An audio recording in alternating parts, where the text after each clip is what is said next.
With the introduction of devil contracts and some people asking for a complete explanation of all of the old and new One Piece power systems, I've decided to be the one to explain them since, well, Oda doesn't actually like explaining everything thoroughly, so I suggest you strap in firmly because I'm going to get real in depth with this video. But before I get into the video, if you guys enjoy content like this, you guys know what to do. Hit that like button and subscribe, as I do post content like this regularly, and to be honest, it's a win-win. You guys show me love and support, and I give it back to you in the form of videos. Whether it's One Piece, other anime, or just fiction in general, in due time I plan on covering it, so be there when I go there. But I feel like I've rambled on long enough, so I jump straight into the video and explain every single One Piece power system. Now, to begin this video, I'm going to list out everything I'll be covering in this video, and so I'll be covering all 3 variations of devil fruits along with their awakenings, every Haki type with their special applications and how to unlock them, science, there's something of all things, Fishman karate, Rokushiki, Doriki, and finally devil contracts. Also, I will be including any of their weaknesses if they do have any. So with that being said, how about I dive straight into devil fruits. Now, to begin the devil fruit section, I may as well go over their basic forms and what they are. So the 3 classes of devil fruits are Paramecia, Zoan, and Logia. Now, Paramecia are the easiest to understand, as they are devil fruits that can be anything that isn't an animal or something that makes your entire body a natural element. For instance, you can have a Paramecia that allows you to take souls, turn you into mochi, or even make things heavy. Paramecias are extremely broad, so that's one thing that you must know. Next up are Zoans, and Zoans can be any animals ranging from humans all the way to dragons. And when you use them, they can improve your capabilities according to whatever the animal may excel in. The reason Zoans are so broad is because you have 4 different classes.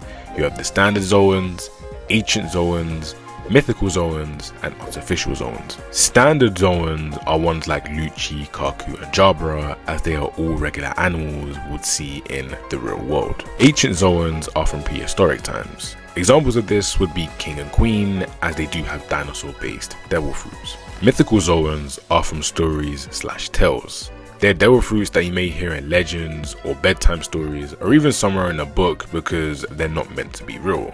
But as we can see, they can be devil fruits.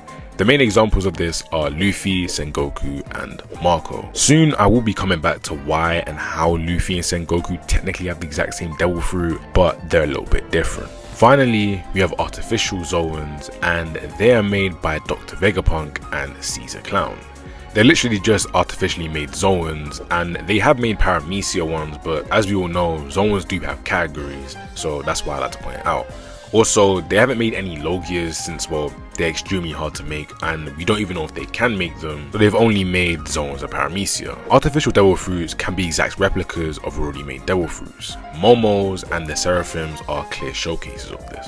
Now, before I move into the Logias, I must go over why there are several types of Zoan. You see, when Zoans are created, they have models. For instance, Chopper, Luffy, and Sengoku all have the exact same type of devil fruit. It's the human fruit. The only thing is, Chopper's is the standard version because it makes him a regular man, whilst Luffy and Sengoku are literal deities, the Sun God and Buddha being the ones they take after. Another great example of this would be Big News Morgan and Marco. They have the bird type devil fruit, but while Marco is a phoenix, Morgan got an albatross. I'm trying not to laugh. Something that not a lot of people do remember is that Zoans can actually influence their user. Lucci can be seen getting more bloodthirsty when fighting, and Luffy does laugh more when he uses his Gear 5.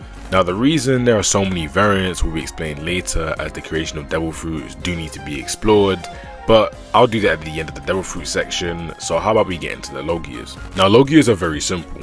They're natural elements that allow you to be basically God unless you have Haki or a natural counter.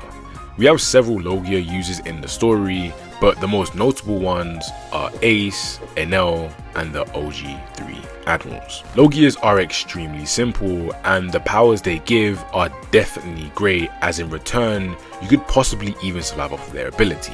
For instance, Green Bull can revive himself and use nutrients from others or just the earth in general to make him survive, making them the most powerful thing without any extra conditions. Also, Logias can influence their user, but in a different way, as the previous user can influence you.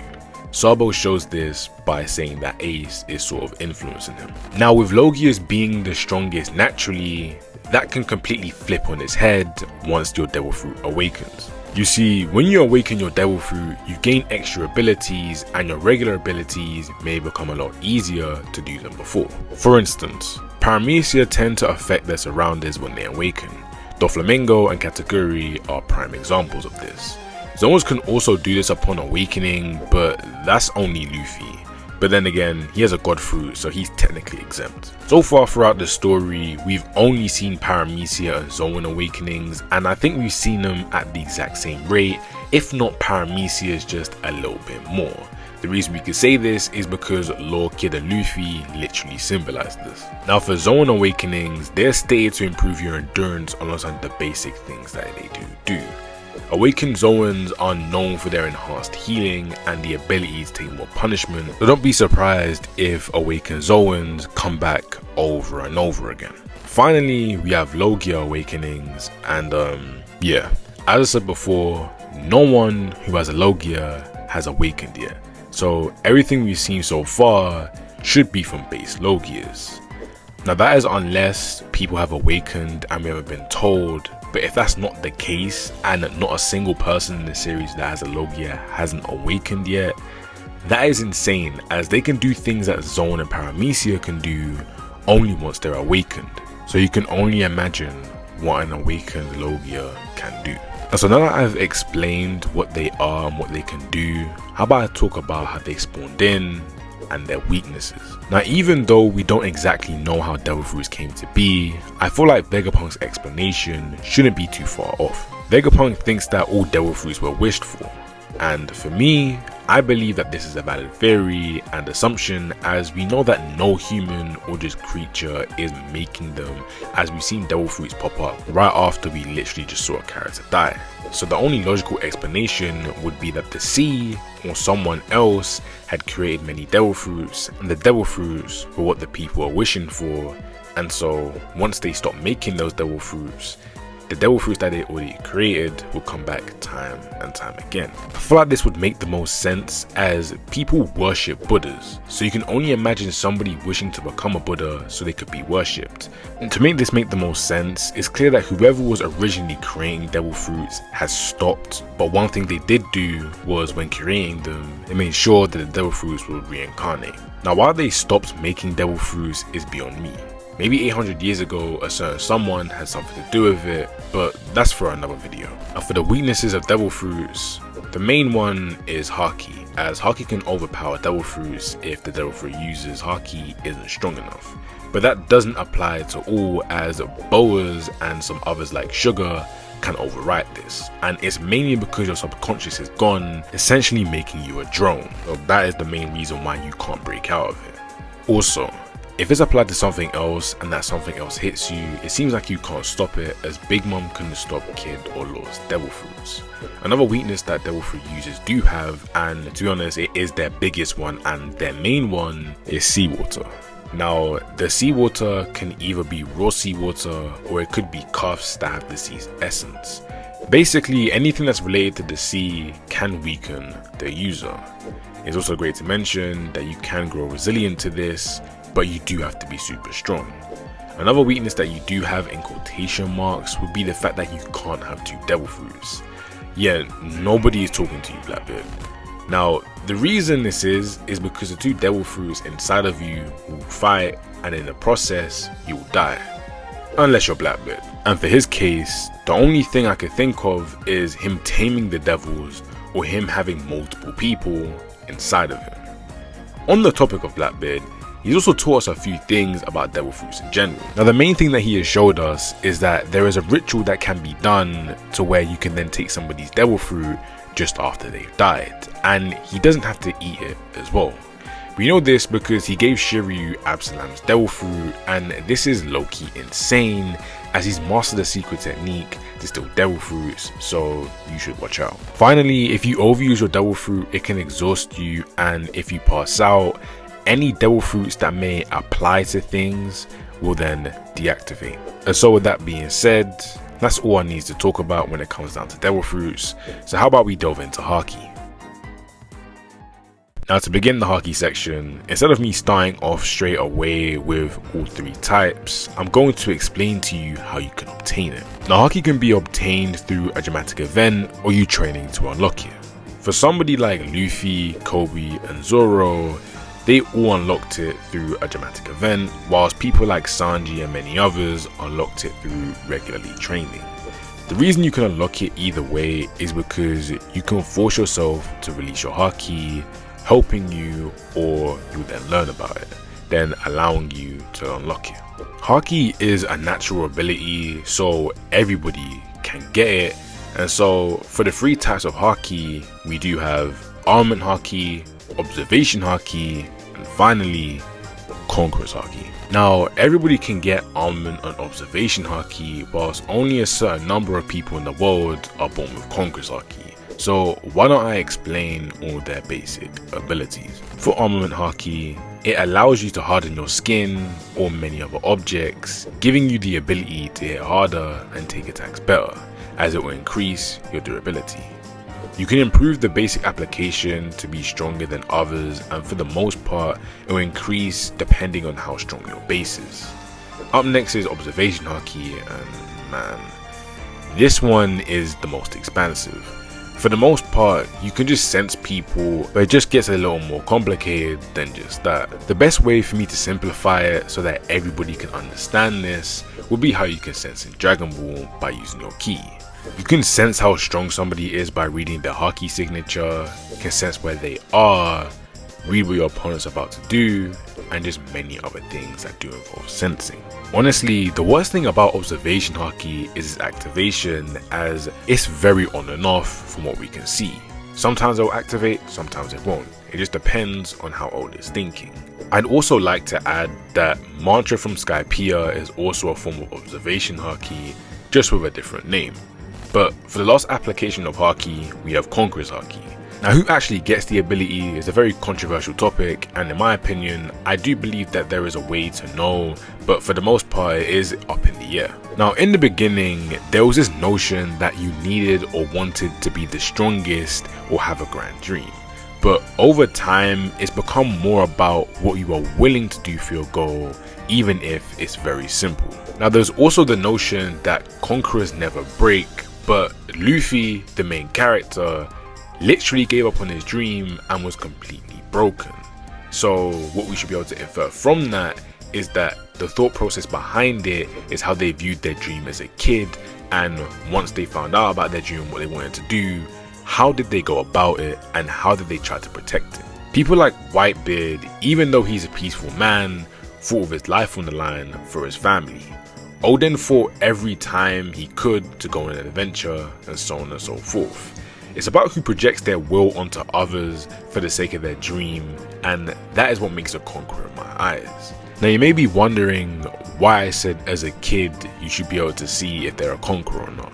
Well, as a kid, everybody says what's on their mind, and we do get butthurt over certain things if people do say something about something that we do like. And so as a kid, it's very easy to spot a conqueror, as they'll be very stubborn about their dream unless something that's even more important does get in the way, and that is when they then have to also retreat and put their dream to the side for a little bit. But as you just heard before, Conqueror's Haki is about projecting your will, and that is what it's mainly about, with the base application of it at least, and it's solely tied to how strong you are. The amount of damage you can do with your will is tied to how strong you are, because let's be real, Kid Kaido can't knock out the exact same amount of people current Zoro can, as current Zoro is far stronger than him.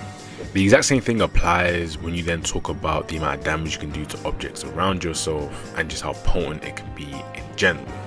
Now, I don't know where the community got the notion that it's about how ambitious you are, as I feel like it affects it a tiny bit, but if we're being so real right now, as I just said with Kid Kaido and current Zoro, it can be applied to somebody like pre-time skip Luffy and Shanks. Both of them are extremely ambitious, and you could even say that Luffy may be a little bit more ambitious, but if they were to get into a Conqueror's Haki battle, we all know who would win. So let's stop with that argument. And so now I'm done explaining their basic types, how about we discuss their advanced types? To begin, we have Advanced Armament Haki, and Advanced Armament Haki has two different types. We have Emission and Internal Destruction. Emission is pretty simple. You can emit your Armament Haki outwards, allowing you to defend and attack. We see Luffy use this perfectly when using the Bargeron gun against Kaido at the end of their fight. This makes Emission Haki extremely useful, as you can prevent dangerous things from touching you whilst attacking. It's also theorized that people who can coat their weapons and such with their Haki learned Emission Haki, and in my eyes I don't see why that's not the case. So there's a massive likelihood that Zoro actually learned Emission Haki way before Luffy. Now up next is Internal Destruction, and Internal Destruction is very simple, as it allows you to flow your Haki through things to destroy it. Whether it be through metals or somebody's body, Internal Destruction works on anything, but there is a condition behind it. If you hit somebody that's extremely durable, or just anything that's durable, you need to have the necessary strength required to even damage it in the first place for the Internal Destruction to really work. The reason we know this is because Luffy literally points this out against Kaido, as he notes it's too shallow. This means that Internal Destruction isn't an ability that always works, meaning your raw AP needs to be around that person's durability for it to truly work. The reason I wanted to point this out is because I'll often get a lot of One Piece fans misconstrue how Internal Destruction works, as a lot of them think that is an aha, I hit you, I win technique, when it's just not that. I'd also like to add that Ryo and Advanced Armament Haki are the exact same thing. Ryo is just the name that they gave it in Wano, so there is no difference. And so moving on, we have Advanced Observation Haki. And Advanced Observation Haki is kind of vague, as outside of Future Sight, we really don't know much about it. Now, Future Sight allows you to see 5 to 10 seconds in the future, and we don't know if it actually has a limit, as it hasn't been stated, as we do know that people like Luffy, when they first obtained it, was then able to see a few seconds into the future, while we then have people like Shanks, who are then able to see 10 seconds into the future. We do know that there are other abilities out there like Fujitori's vision stuff and other stuff like that, but they haven't been explained too much, so I won't go over them too much in detail, but just know that anything sensing wise, Observation Haki should be able to help you out, and if it's way more than just the basic Observation Haki, then it's probably an advanced type of it. And so finally, for the advanced Haki types, we have Advanced Conqueror's Haki, everybody's favorite Haki type. Anyway, Advanced Conqueror's Haki is very simple. You coat yourself in your will, and to do so, you at least need a Mission Haki, but once that's done, you'll see yourself exponentially grow, as it allows you to use your will to fight. Now, I tend to see people argue whether this is an overall amp or it's just an AP boost. Now, for me personally, I do believe that it is a speed boost and just an overall buff in general. As you do see at the start of the rooftop fight, Luffy was blitzed by a base Kaido when taking him on head on, but then when we see Luffy unlock Advanced Conqueror's Haki, he was then able to blitz a hybrid Kaido. This tells me that it's an overall buff, and we saw how much of a boost in strength you get, as we do see people like Luffy and Zoro go from losing to their opponents to then either being on their level or just straight up dominating them. Now, for Advanced Conqueror's Haki, there are many techniques that you can use. For instance, kind of somebody's Observation Haki. Now, this is mainly a theory, but at this point, what other ability in One Piece could cut off Observation Haki outside the ability that literally allows you to knock people out or just stun them by looking at them? Now, the reason I'd say this is an advanced application of it is because basic Conqueror's Haki is just you admitting your will. But at this point, you're then controlling it, and I feel like once you start manipulating your will as you see fit, that is when you're then using an advanced application of this Haki type. Another thing I want to bring up is how it's displayed. Now, people who are confirmed with Conqueror's Haki don't face this issue for the most part, but it's mainly for characters who haven't been confirmed to actually have Conqueror's Haki, to where then people then start to debate and be curious on whether a character actually uses Advanced Conqueror's Haki, as Oda sometimes isn't as blatant as you'd like him to be. Now, how I clock if somebody's using Advanced Conqueror's Haki goes in stages. Now, the first thing that I do is see if they've used it post 1010, and the reason I say this is because Oda usually likes to show us more abilities once Luffy has unlocked it himself, allowing us to better understand it and know who's using it. For instance, Gaban in my eyes was very easy to spot, as there were consistent trails anytime he'd ever do an attack, or even the Gorosei, as it's pretty easy as theirs were a lot bolder, and that's another sign too. How bold are the streaks, or are they thin? And even if they are thin, do they leave a trail behind it on the person they strike, and is the trail still on that weapon? These are huge indicators that we must always look out for. People try to identify it through if they knock somebody out whilst attacking, but Garp swiftly disproved this. But we're not done with Haki yet, as we still do have a few techniques that I want to go over. First off, it's not really a technique, but it's something that does happen from time to time, and that's invisible Haki. For instance, sometimes Oda won't show that a character is using Haki, and the community will then immediately say they're using invisible Haki because their Haki isn't strong enough to show. And I'm just here to say that that is nonsense. The reason this is nonsense is because we've seen Luffy and Kaido do this on some occasions, and we know it for a fact that their Haki isn't weak. Instead, it's just Oda not being bothered to colour it in, since it should be obvious that they're using Haki, and it's a bit repetitive and a waste of time to him to constantly do this, so can we please scratch that thought process? Now, a real technique that I want to cover is Wi-Fi Haki. And I did hint towards this earlier, but that's also a major technique that you can do with Conqueror's Haki. To be honest, we've only seen people like Joy Boy and Shanks do it, so it's clearly a high level technique, but the technique does allow you to stun high level opponents even from far away. And talking about Joy Boy, we do have another technique, and that is storing your Haki in an object. Now, how he did this is beyond all of us, but I'm going to assume that you imbue an object using Emission Haki and Conqueror's Haki, and then you release it by doing something. For Emeth, it was untying a ribbon, but for other people, it could be something else. Moving on to other things that you can do with your Haki, and that is cancelling Devil Fruit effects, and another one is Full Body Haki. This allows you to completely coat yourself in Haki, but it's not that beneficial as you exhaust yourself. Finally, to expand on what I just said, you can exhaust yourself by using your Haki for a set amount of time. The reason we know you can do this is because Luffy does this. This means that for a set amount of time, you can lose your ability to use Haki if you use it at its max output for a certain amount of time. And so, with that being said, how about we transition into something man-made and something that we've been focusing on a lot more since the time skip, and that's science. Now, science inside of One Piece is extremely vast, as it allows you to create devil fruits, super soldiers, and even weapons that can erase entire islands. So what I'm going to do is I'm going to separate them into 3 different categories. We're going to have the DNA and fruit aspect, the actual super soldier aspect, and the weapons aspect. So to begin, we're going to go over the whole DNA and devil fruit aspect.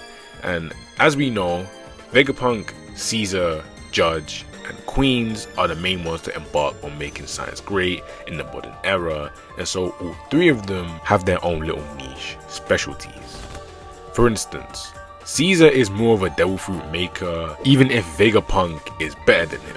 But this is his main gimmick, and he was creating devil fruits for Kaido and whatnot. Now, why this is important is because any fruit that isn't a Logia can be replicated. Even if it will cost a lot, they can create it. But if they do mess up, you're permanently left with a smile on your face. That's why the factories Caesar created were called the Smile Factories, and the fruits themselves were called the Smile Fruits. It's pretty sick and twisted, but when the fruits do work, they can operate like the original one if done successfully. Momonosuke is the prime example of this, even if he is pink and not blue like Kaido. This also does show us that even if the ocean may have made devil fruits, someone can actually make the devil fruits after taking the DNA of the current user. Now, the DNA aspect of science is where Judge and once again Vegapunk come in. You see, once you ingest the devil fruit, it changes your genetic makeup.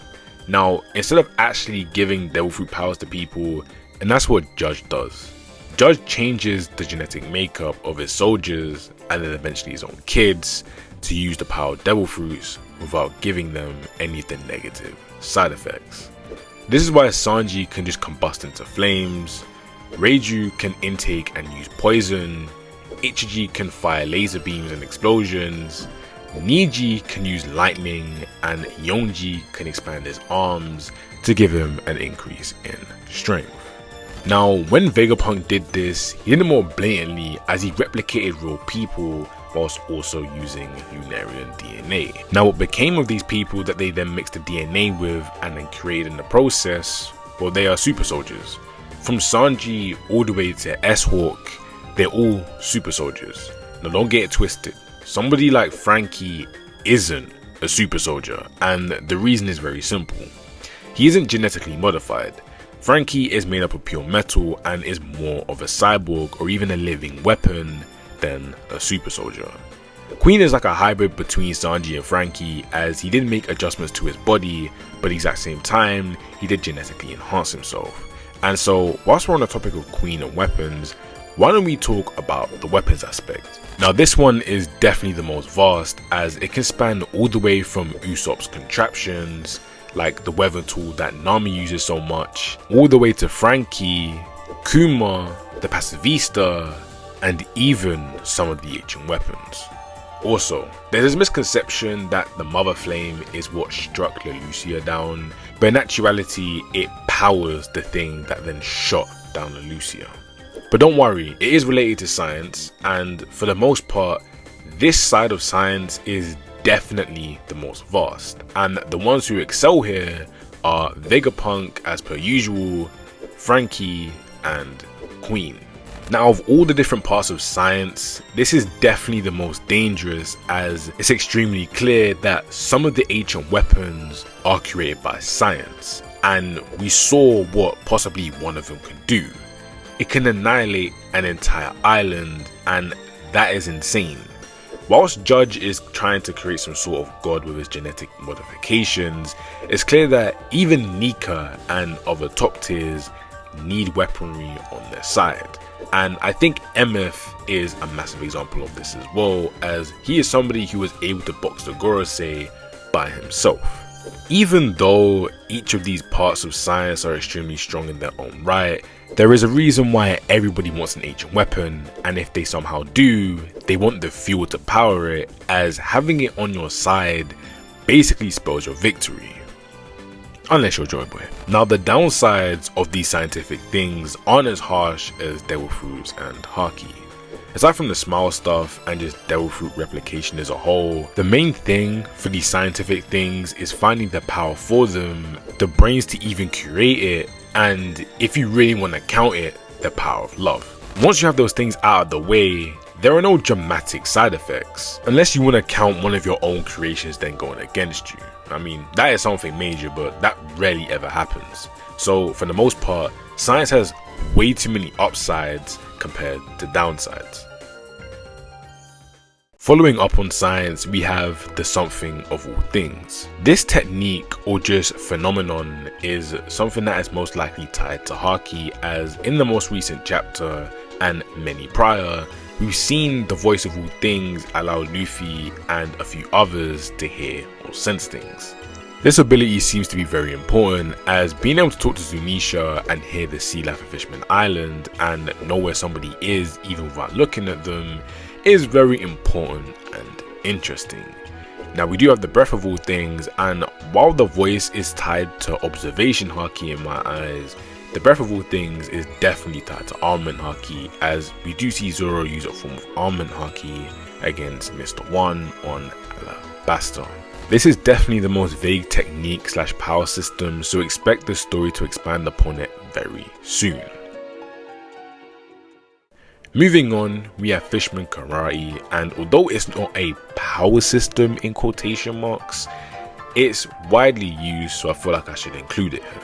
Now, Fishman Karate is very simple. When you attack somebody, you manipulate the water inside somebody's body to help you deal more damage to them, and for defense, if you can't actually manipulate water, use a technique that can shield you from being damaged as much. You also see people that can't manipulate water, like Koala and Robin, as they use the form of Fishman Karate, allowing them to deal powerful strikes. But honestly, it's far better utilized by a fisherman like Jinbei, as they do have the abilities necessary to make it work a lot better. Also, we do see that Jinbei is able to use it in many different ways, like being able to throw better and whatnot. So in reality, it's just a martial art, but I just felt like including it here.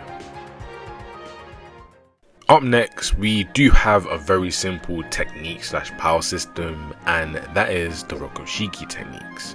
To begin, we have Geppo, and that allows you to walk on air or just fly. Then we have Tekai, and that allows you to make your body solidify and become as hard as iron. Then you have Tempest Kick, and it's literally a slicing attack that is created when you kick the air. There's Soru, that allows you to move at a really high speed, and if the person is just slower than you, they won't be able to perceive you at all while doing it. There's Shigan, that is a lethal finger attack where you can pierce somebody like a blade with your index finger. You have Paper Drawing, that allows you to leave an afterimage behind of yourself. And then finally, you have the Rokugan, that creates a massive shockwave that negates the person's durability, allowing you to attack their insides. All of those techniques are used by Cypherpole agents and many Marines. There are no real downsides to using these techniques, so just make sure that you're strong enough overall for these techniques to actually have an impact whilst fighting. Now, alongside the Rokushiki techniques, there was also something else that was introduced, and that was Doriki. Even though Doriki hasn't been used since Annie's lobby, I may as well just explain it. And so, what does it do? Well, it reads your physical capabilities and puts them into number form. The main downside of it is that it doesn't take into account devil fruits, which means that it only measures your raw physical capabilities. Now, while editing this, there were a few things that I found out that I may have left out. And there was a power system, or technically a power system, that I did leave out, as I was including Rokushiki and Fishman Karate, so I was thinking, why not I add swords in? Before I do that, there was one thing that I did miss out in the devil fruit section, and that is milk being able to repair bones. I don't know why it does this, but I'm going to assume it's going to be something that's going to be explained later, so please do keep that in mind. But for swords are very easy to understand, as there are several classes of them. The 4 classes are Grade, Skillful, Great, and Supreme. Now, it's great to mention that amongst these blades, some of them are going to have different powers that you can tap into. For instance, Enma takes the armor and Haki out of you to then give you even more power when you attack. That is just one of the many abilities that these blades can give you, and it is possible for you to raise its rank, but that happens when you turn the blade black, and as we all know at this point in the story, it is still unknown how you do that, so we're just going to assume that it's a phenomenon that happens when a swordsman does something to their sword, or something happens to the sword with the swordsman, and then that happens. For the most part, swords are explained, and you do have the exact same type of swords. Like, we do know that Nojuro and Zoro have technically the exact same sword, but from different models, as Nojuro has the original one while Zoro has number 3. But in due time, I think we'll learn more about swords when it comes down to making them black, and I do think in due time we will get to see all 12 Supreme blades in One Piece. Also, one last thing I'd like to add is that blades do have their own will, and so it can actually choose their user, and that is more frequent with blades that do have powers. The best examples of this would be Enma and Sandai Kitetsu.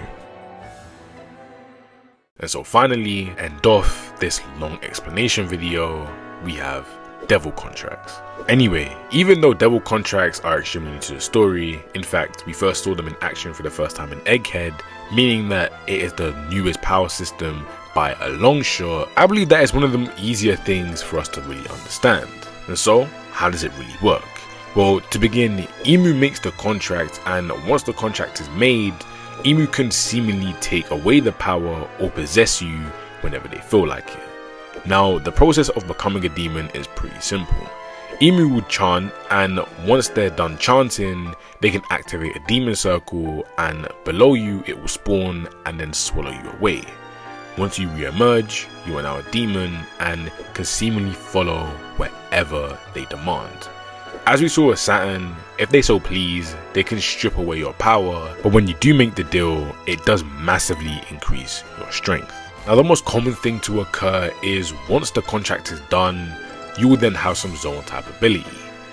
But we've seen with Summers that that's not the case most of the time, as we do see that he is then able to have a paramecia like devil ability. Now, the other buff that it does give you, and it's an insane buff, is the Great Regeneration. We've seen people get blown to bits, and yet they can still continuously come back. It's clear that this is one of its main gimmicks, but the other one is the teleportation circle. Now, you can either make one somewhere and always go back to it whenever you need it, or if somebody who is under the devil contract is there, you can then teleport to that person instantly. If something bad does happen, you can just immediately return to where you were in the first place. We've seen both the Holy Knights and Gorosei go through this, and the insane regeneration may just be immortality. Now, I do believe that immortality is an ability that it does give you, as we do see that once Saturn's power was taken away by Imu, he then turned to a husk and then died.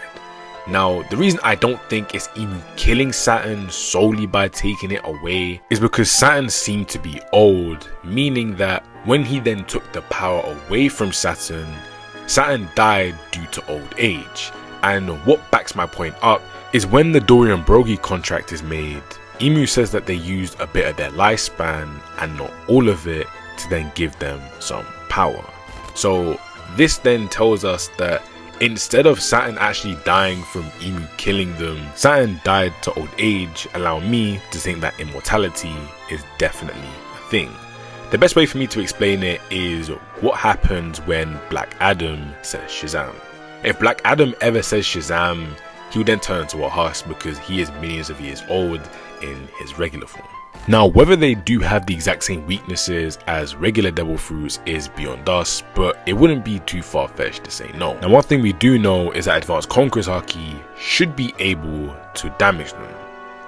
Now, I know Luffy did say that one thing, but that's Luffy. He's a dumbass for the most part.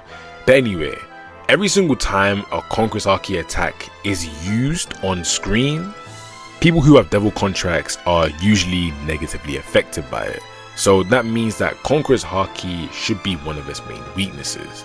Gaban and Joy Boy do expose this fact. Now, there is a theory out there that every single person with a devil's contract does have a weakness, and this weakness is tied to some of their innate abilities. For instance, Gaban is all about love, and so he was then able to then damage Summers, who hates love.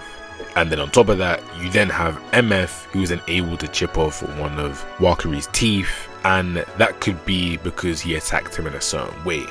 We do know that there are certain things here and there, but for the most part, we don't exactly know what their weaknesses are. There are a few theories out there that you could cut the connection off from Imu by doing something, return them back to normal, but that is something that hasn't been shown in the story, and that is only something that is being theorized. So we don't really know what the weaknesses are, but we do know that Gaban and Joy Boy were able to do something, and Gaban was actually able to slow down the insane regeneration. But with that being said, I feel like I've said everything I need to say. There isn't really anything that I've missed out, so why don't we wrap up the video? So yeah, that's it from me.